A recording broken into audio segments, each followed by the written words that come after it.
الرجيم بسم الله الرحمن الرحيم السلام عليكم ورحمة الله تعالى وبركاته إن الحمد لله نحمده ونستعينه ونستغفره ونستهديه ونعوذ بالله من شرور أنفسنا ومن سيئات أعمالنا من يهده الله فلا مضل له ومن يضلل فلا هادي له أشهد أن لا إله إلا الله وحده لا شريك له وأشهد أن محمدا عبده ورسوله اللهم صل وسلم وبارك على نبينا ورسولنا محمد وعلى آله وأصحابه ومن تبعهم بإحسان إلى يوم الدين سبحانك لا علم لنا إلا ما علمتنا إنك أنت العليم الحكيم اللهم علمنا ما جهلنا وانفعنا ما علمتنا برحمتك يا أرحم الراحمين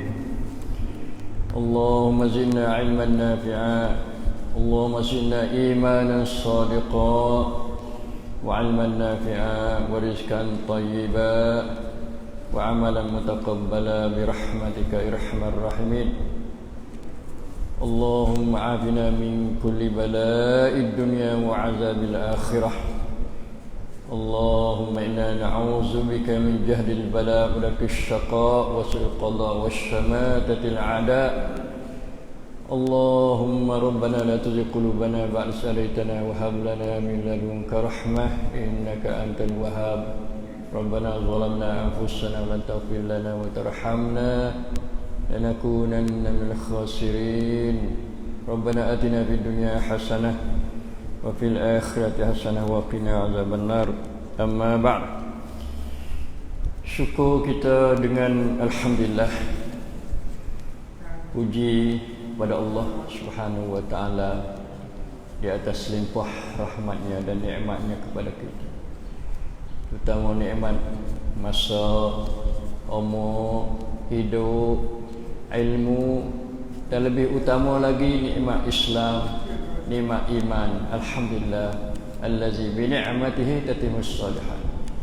Maka pusingan giliran yang keluar ini, mari kita ikuti sejarah hidup Nabi kita Muhammad sallallahu alaihi wasallam yang penuh dengan perjuangan, dakwah, jihad dan segala-gala ciri hidupnya untuk menjadi qudwah, contoh tauladan kepada umatnya, supaya umatnya dapat hidup bahagia dunia dan juga akhirat.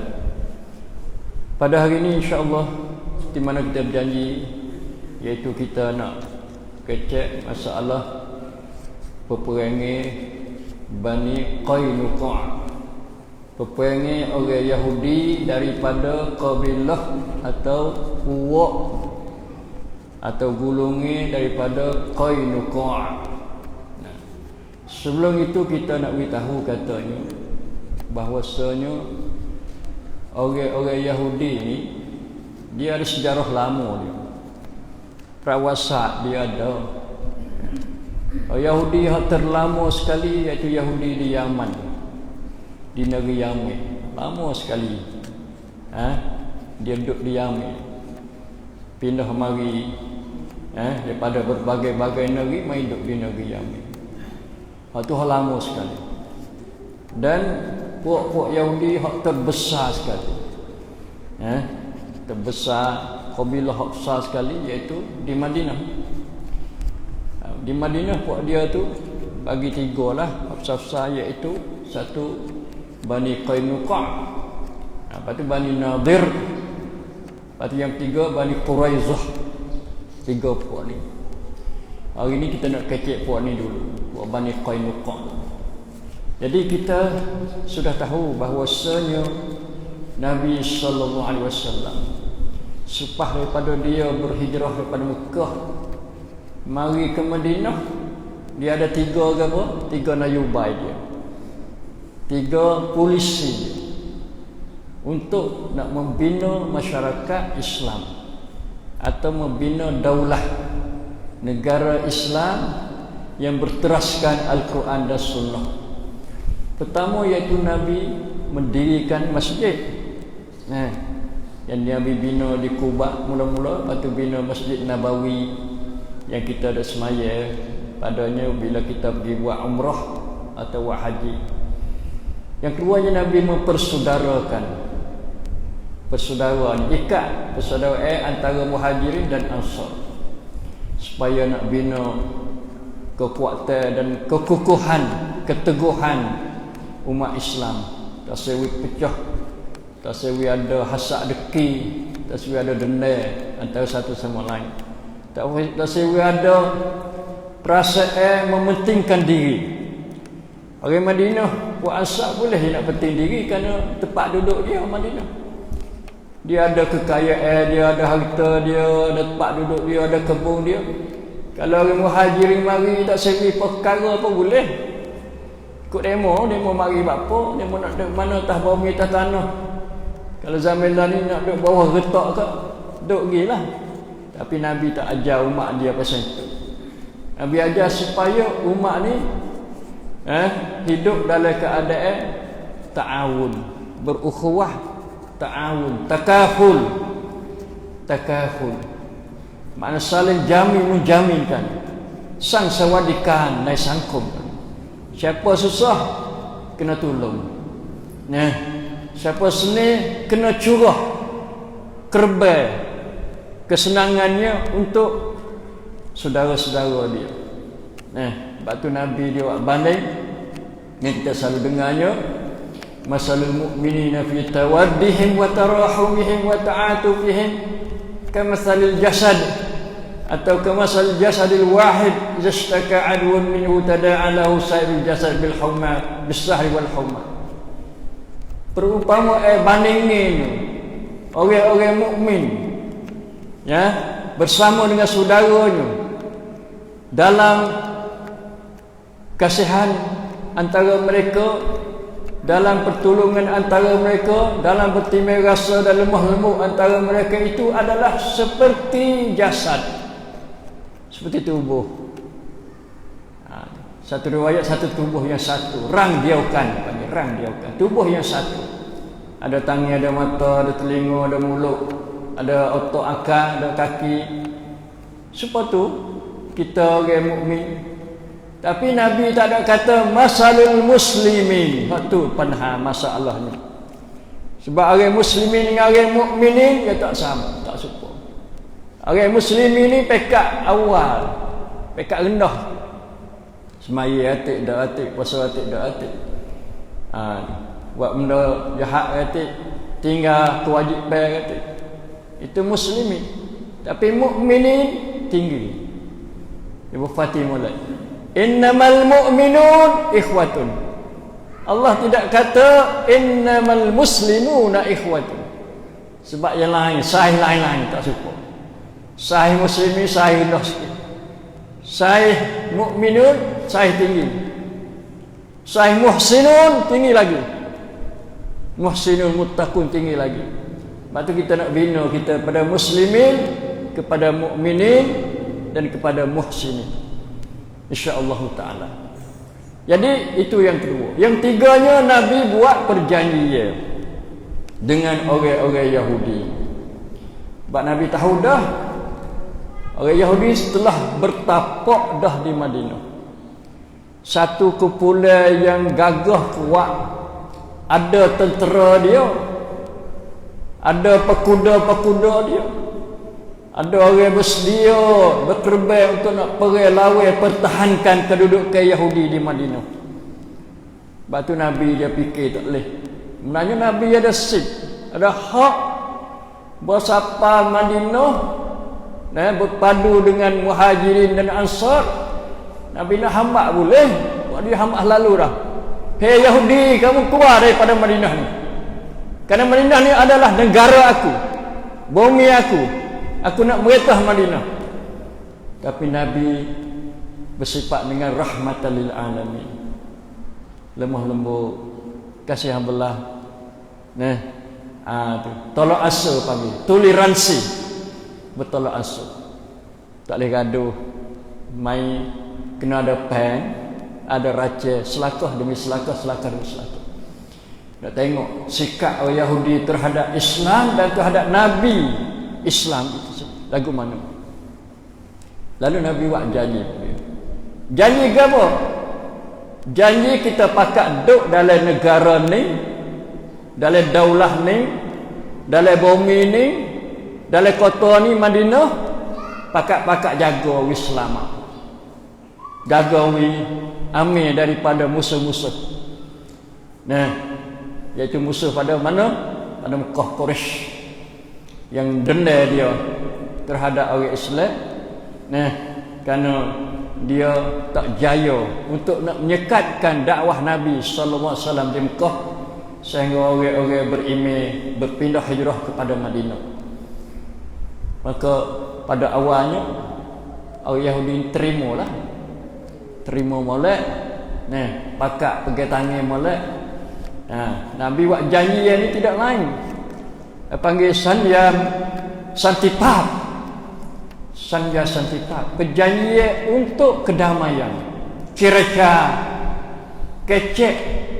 Janji tu kecek dah lah. Kira-kira dah lah.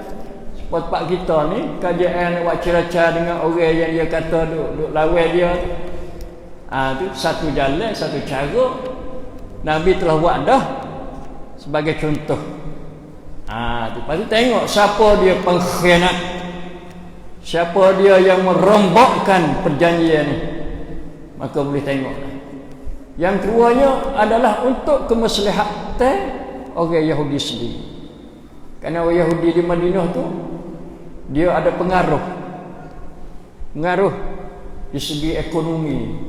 Dia pegang di segi ekonomi. Sepenuhnya kita ni Cina lah. Tu Cina nak beli pergi kedai Cina ke apa. Buka orang Melayu, orang Islam buka kedai pun tak jaya. Orang duk pergi beli kedai Cina situ. Sebab tu satu kelompok, satu golongan, satu kabilah yang pengaruh dari segi ekonomi. Gapo segi ekonomi dia? Yang nepa mah ayo. Mah perak. Siapa nak pakai mah, nak pakai apa?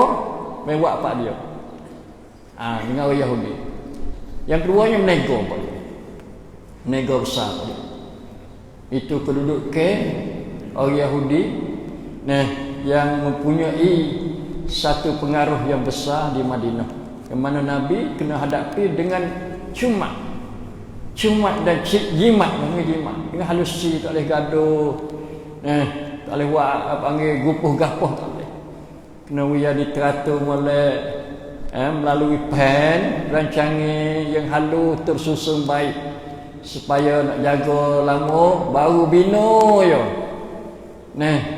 Bina daulah Madinah pada setahun tu pula. Tak say lagu tu. Tu bina kekuatan kena bertambah kuat. Jangan wiadi kalmuh, maka itu bukan negara yang sebenar, bukan negeri Islam yang sebenar ada. Jadi Bani Qainuqa ni salah satu golongan kabilah Yahudi yang tinggal di Madinah. Tinggal mana? Duduk di Madinah. Asal di Madinah. Sebelum Nabi sapa lagi kepada Madinah, dia ada dah buat dia.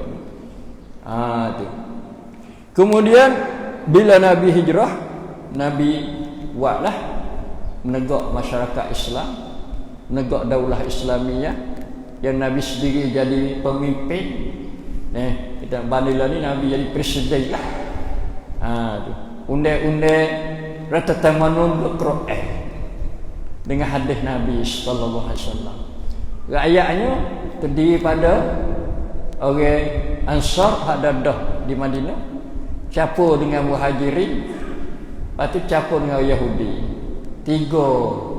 Tiga praktik, tiga jenis rakyat hak duduk di bawah negara Madinah, Islam Madinah. Lalu Nabi buat perjanjian dengan puak ni. Buat janji, ikat janji. Supaya kita royak sanilah. Supaya we ada kosi panggil.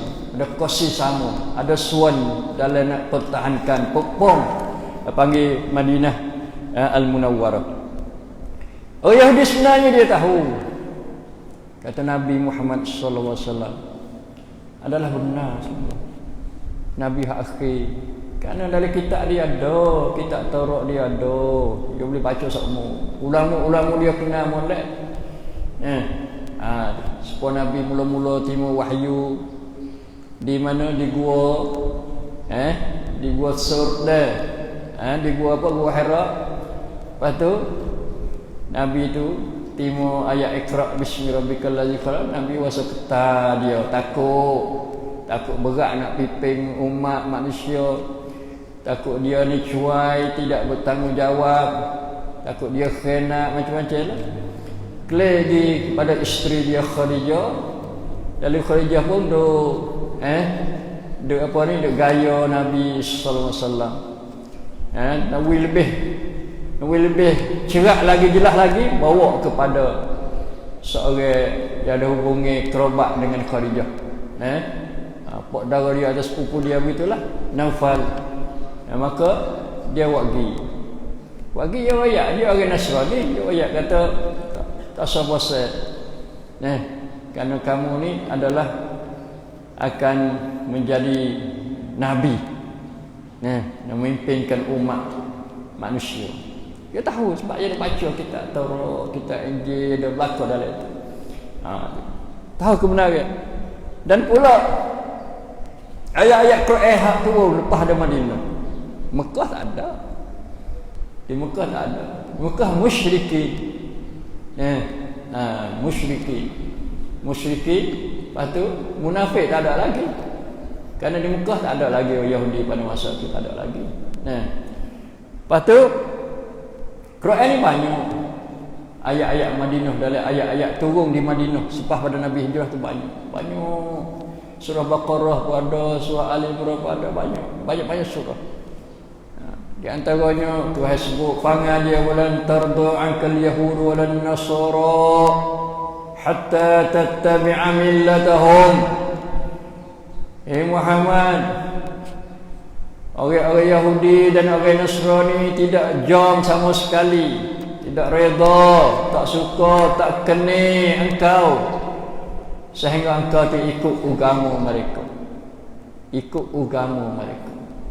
Baru nak kena.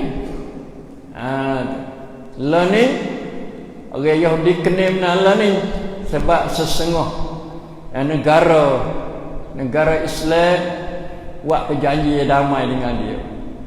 Ya kena kerana tak lawan dia. Ya haluh ya. Duk tengah-tengah keliling oleh negeri-negeri Arab, negeri-negeri Islam. Kekuatan dia tak ada banyak tapi dia terpengaruh pilihan dia tu. Pak tiri dia tu panggil gagah, kuat. Pak tiri dia main peranan yang besar sekali. Pak dia tu gagah, kuat. Lalu dia boleh menguasai negara-negara Arab. Boleh wayak, boleh tunjuk buat gitu, buat gini, buat gitu gini, buat tu. Ya sedap di situ. Padahalnya kalau dalam masa sehari ya, tak sampai sehari barangkali kalau negeri-negeri Islam, negeri Arab dia sepakat molek untuk nak menyerang ke atau nak lawan Yahudi di Israel, habis buat dia dengan kehendak Allah Subhanahu Wa Taala. Tapi Tuhan tak ada kehendak. Tuhan lepas nak pergi tengok lagu mana orang Islam, lagu mana umat Islam, lagu mana negara Islam. Maka itulah menjadi suatu perkara yang ramai di kalangan umat Islam tidak setuju dengan perdamaian, perjanjian damai pada kali ini. Sebab masalah plastik tidak diselesaikan. Apa kali janji dah, apa kali buat berjanji dah, maka dia selalu khianat. Macam Bani Qainuqa ni, sejarah telah membuktikan bahawa orang-orang Yahudi ni dia tidak jujur panggil. Mai sesat. Mai sacatam, tak ada sacatan, tak ada benar dah. Mula-mula tu tak apalah, lepas tu dia silap janji, rombak janji, salah janji, macam-macam dia. Itu Nabi walaupun dia menyalah janji, walaupun orang Yahudi mengkhianati janji, Nabi dia muamalah dengan orang Yahudi dengan baik, ada sifat rahmat. Nabi ziarah ulama-ulama dia, pergi cari ulama dia. Nabi tak ada benci orang Yahudi. Nabi nak bersaing lah, nak kongsi, nak kerjasama. Kalau dia mau jujur semua, Nabi khodar dia Yahudi, budak Yahudi dia jadi khodar pada Nabi sallallahu alaihi wasallam. Jadi khodar dia tolong Nabi, dia bantu Nabi. Tu dia sakit, satu hari dia sakit, budak sakit, dia kelik di rumah dia. Nabi pergi ziarah di rumah dia, didapati dia sakit. Ayah dia pun mari sambut Nabi. Lalu bila lepas ada Nabi ziarah tu, Nabi kata aslim. Aslim. Nabi dakwah dah lah. Peluang dah, kerana dia nak mati dah. Nampak sakit teruk ni. Aslim. Masuklah kamu Islam. Bapak kita pergi Chiang Rai tu lah. Pergi sana tu, tu sebar bagi sebar royak. Balighu anni walau ayah. Qulu la ilaha illallah tuflihun. Tu dasar Nabi dakwah. Nabi seru, Nabi ajak. Maka dia pun tengok pak dia, lenggak pada pak dia. Dia tak taat pada pak tu. Orang kafir pun taat juga ada pak. Kita orang Islam ni siapa dia tak taat ada pak, tiru orang Yahudi ni, budak Yahudi ni. Dia agama Yahudi tapi dia taat pada pak dia. Dia tengok pak dia. Pak dia kata, Ati' Abul Qasim. Ati' Abul Qasim. Taatlah kepada Abu Qasim ni. Al-Qasim ni nama salah seorang nama anak Nabi sallallahu alaihi wasallam. Pak dia suruh anak dia yang jadi khodar Nabi tu suruh taat, turutlah dia. Kata masuk Islam dia. Tu ni panggil husnu al-khatimah. Duk jadi kafir, dia jadi Yahudi lama, kalau punya budak pun buat akhir masuk Islam. Nak mati pak tak masuk Islam lagi. Tapi pak tu suruh anak dia taat kepada Nabi sallallahu alaihi wasallam. Alhamdulillah, itu panggil muamalah Nabi dengan orang Yahudi. Nabi biasa dia gada baju si dia dengan orang Yahudi. Kerana Nabi tak ada belanja, tak ada apa, dia pergi gada baju si dia. Gada orang Yahudi, gada orang Islam, gada sahabat dia. Di sini nak ayat kata Nabi muamalah dengan Yahudi baik. Bila Yahudi itu tidak khianat. Kalau dia khianat, tak boleh lah. Tak ada maslahat bagi orang Islam. Kau ada buat janji, kau buat baik dengan dia, kau khianat, kau kuat. Orang Yahudi ni Quran telah royak dah. La tajidanna ashaddan nasi adawatan lil ladzina amanu al-yahud wal musyrikin wal ladzina asyraku. Orang yang paling engkau dapati yang kuat kerah permusuhannya ialah orang yang terhadap orang yang beriman, iaitu orang Yahudi mula-mula sekali. Lepas tu wallazina asyraku, orang-orang yang syirik kepada Allah Subhanahu wa taala. Dedah, buka perut, belah perut, tengok dalam hati dia. Kadang-kadang sifat dalam hati musuh ni dia tak tunjuk, tak tunjuk zahir dah. Dalam hati dia tu bagi sangat keras dendam kepada orang-orang beriman. Tapi Nabi masya-Allah, bila khianat temulah, bila baik tak apa. Sebab tu hasil daripada Nabi dia pergi ziarah ulama-ulama dia, orang-orang besar dia. Tak ada ramai masuk Islam. Ziarah sambil dakwah. Ziarah sambil dakwah. Ziarah boleh, dakwah boleh. Boleh seorang kepala dia sikit, iaitu Abdullah bin Salam. Boleh seorang. Nak ayat kata orang kebanyakan Yahudi ni bagi tak kena kepada Nabi, tak kena kepada Islam, tak suka kepada agama yang benar, yang diturut oleh Allah Subhanahu wa taala kepada hamba-hambanya. Jadi bila setelah mana pergi Badar, orang Islam di Madinah ni dia ada kekuatan dia. Tuhan beri kekuatan pada dia. Ulama 13 tahun duduk lemah, duduk dalam apa panggil? Dalam istid'af. Jadi mustad'afin. Jadi mustad'afin.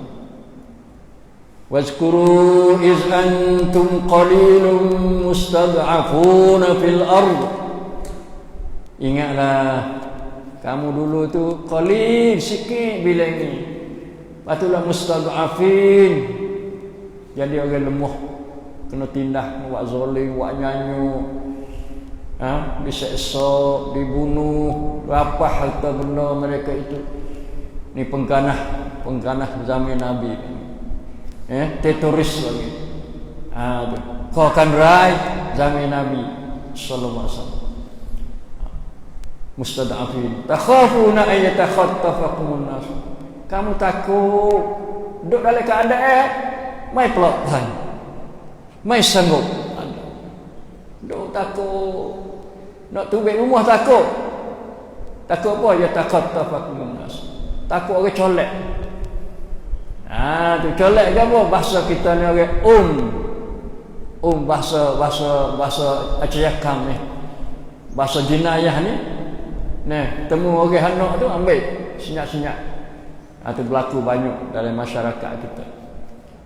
Orang mana pau mai dia lenok, pergi mana-mana. Nah, luar orang turut dengan kereta, dengan gapo macam-macam lah. Ambil tuai wagi tak tahu mana. Tak ada kubur. Lauk ko, kambuh ko, bakar ko, tak ada. Lauk tak tahu mana, tak tahu. Macam berlaku orang Islam iaitu tanah Songcai. Lah ni tak tahu lagi.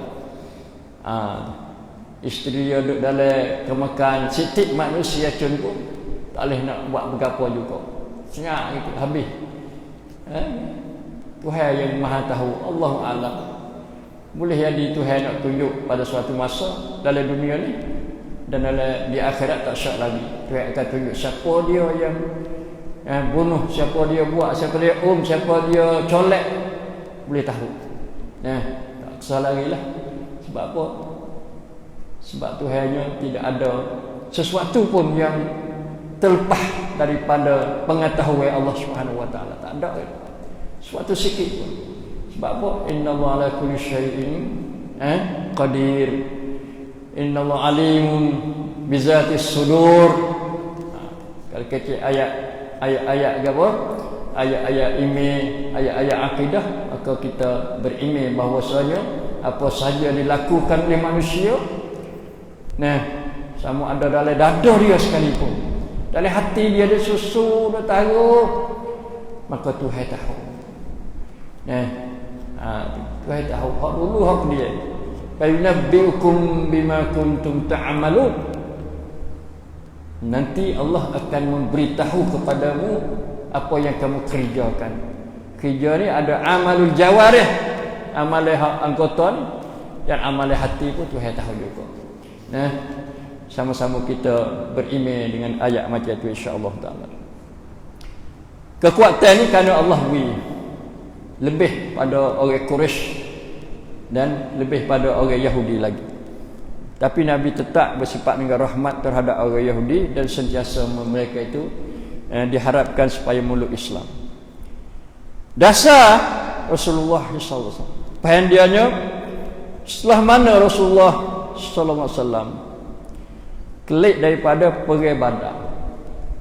Tak suk lagi ini panggil ekore daripada pergi Badar. Kesai-kesai daripada pergi Badar. Baginda menghipungkan orang-orang Yahudi di pasar Qainuqa. Hipung buat dia. Ayat tu Nabi kuat. Berani menghadapi dah. Berani panggil nak apa?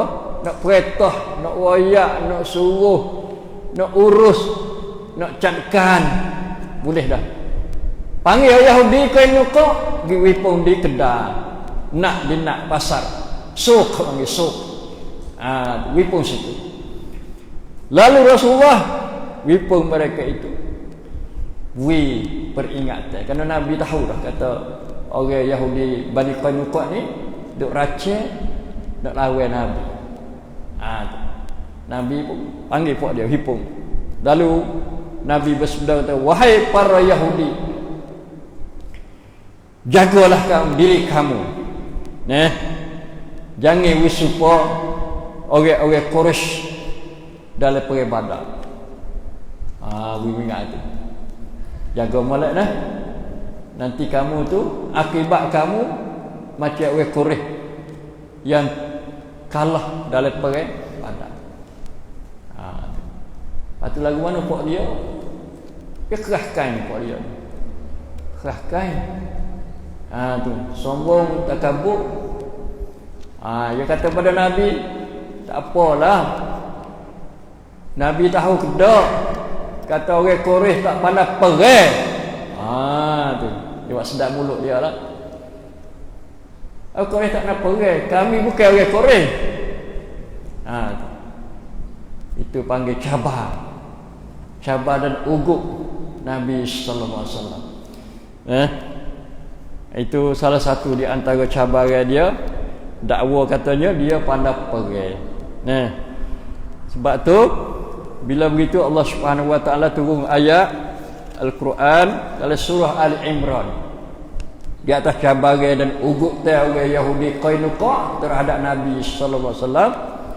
Qul lillazina kafaru satughlabun wa tuhsyarun ila jahannam wa bi'sal mihad.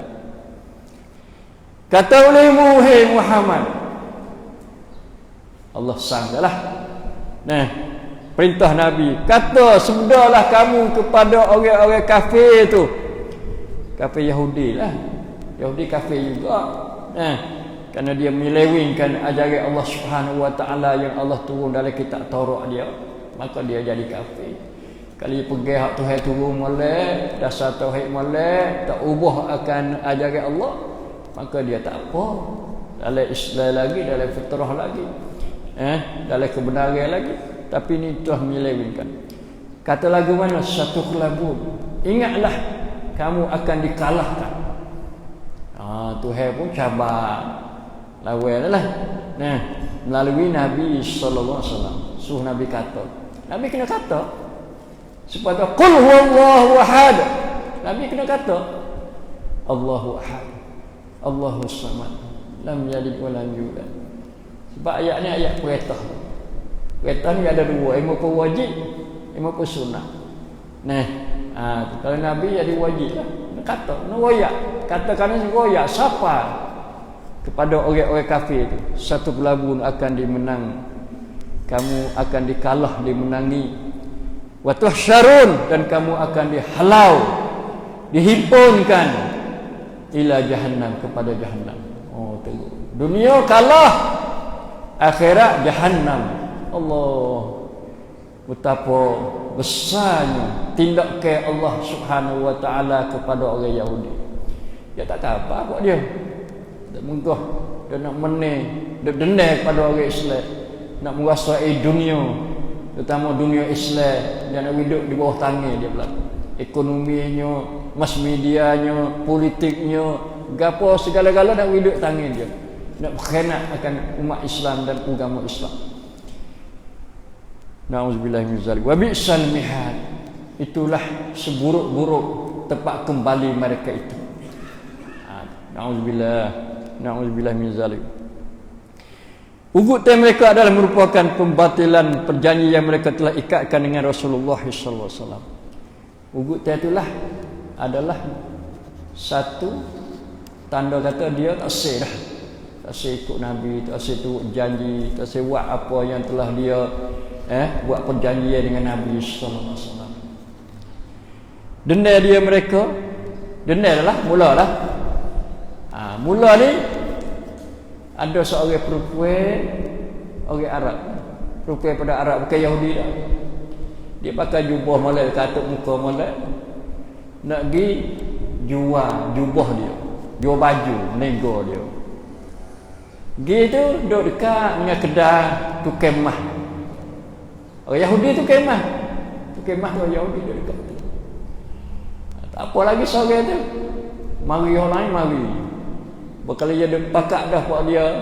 Nah, dia perik mata dah ni kata ni perempuan Arab ni.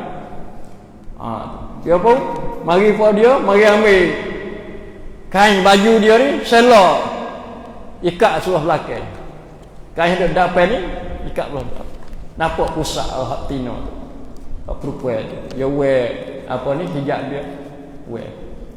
Lalu perempuan tu jerit. Jerit. Nah, minta tolong. Kerana dia buat nyanyi, buat zalim. Buat malu dia. Dia nak mari jual ya. Nah. Jadi orang dengarlah. Di kedai, di nak dia tak dengar tengok belakang. Betul dia ada orang Islam, ramai juga mari. Mari pergi ke kemah. Pergi tu kemah tu tapak godek mati dia. Mati dia. Orang Yahudi pun denda tidak balas. Pergi orang bunuh tu jinjak-jinjak tapak-tapak nah godek-godek mati. Tu jadi apa ni? Jadi celemun bagi celemun. Tu huru hara lah kata huru hara. Bakak denda nak lawan belakang. Nak bela belakang. Nah. Itu salah satu di antara kedendaman orang Yahudi terhadap orang Islam di Madinah. Insya-Allah kita akan sambung pula lah insya-Allah taala. Kerana masa sudah habis, mudah-mudahan kita dapat ambil pengajaran tentang sikap orang Yahudi, cipjun orang Yahudi, fangal orang Yahudi, kelakuan orang Yahudi terhadap orang Islam dan terhadap agama Islam sendiri, dan terutama terhadap Nabi Muhammad sallallahu alaihi wasallam. Mudah-mudahan Allah Taala jaga kita daripada tipu daya orang Yahudi terhadap kita dan umat Islam yang lain lagi insya-Allah taala. Allahumma ihfazna min kulli su', min kulli syarrin, wa min kulli mu'amaratin, wa min kulli fitnah, wa min kulli makruh ya rabbal alamin. Aqulu qawli hadza wa astaghfirullah li wa lakum wa afawwidu amri ila Allah innahu basirun bil ibad. Wassallallahu ala nabiyyina Muhammad wa ala alihi wasallam. Assalamu alaikum warahmatullahi wabarakatuh.